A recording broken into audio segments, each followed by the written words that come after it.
Hello friends, আমি অঙ্কিতা।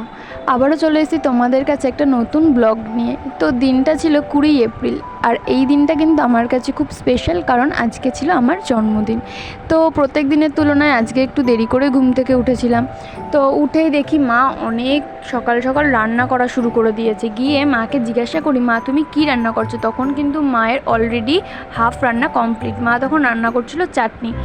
আর তারপরে আমি চলে গেলাম মায়ের দেওয়া একটা নতুন কুর্তি আর প্যান্ট, তার সাথে কিছু সাজার জিনিস তোমাদেরকে দেখালাম।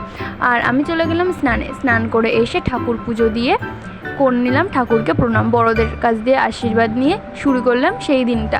তারপরে মা তো আমাকে দুপুরবেলায় অনেক রান্না সাজিয়ে দিল, আমি সেটা খেলাম।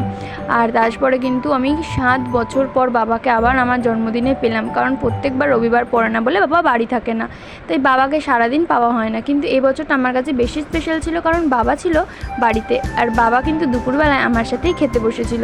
তারপর বাবা আশীর্বাদ করলো, মা আশীর্বাদ করলো, আমার ছোট বোন আমাকে একটু পায়েস খাইয়ে দিল, আমার মাথায় তাপ দিয়ে দিল। বেশ, ও আমার কিন্তু খুব ফ্রেন্ড, মানে ওর কাছে আমি আমার মনের কথা শেয়ার করতে পারি। ও আমার খুব ভালো একটা বোন। তো যাই হোক, ভাবলাম এইভাবেই দিনটা গেল, বিকালবেলা একটু ঘুরতে বেরোবো।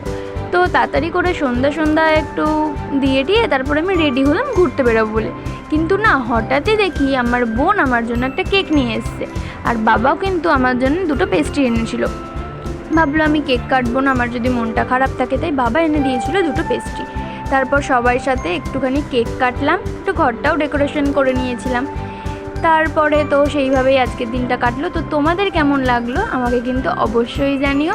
আর যারা যারা আমাকে আমার বার্থডেতে উইশ করেছো তাদেরকে অনেক ধন্যবাদ আমার দিনটাকে স্পেশাল করে তোলার জন্য। Thank you so much.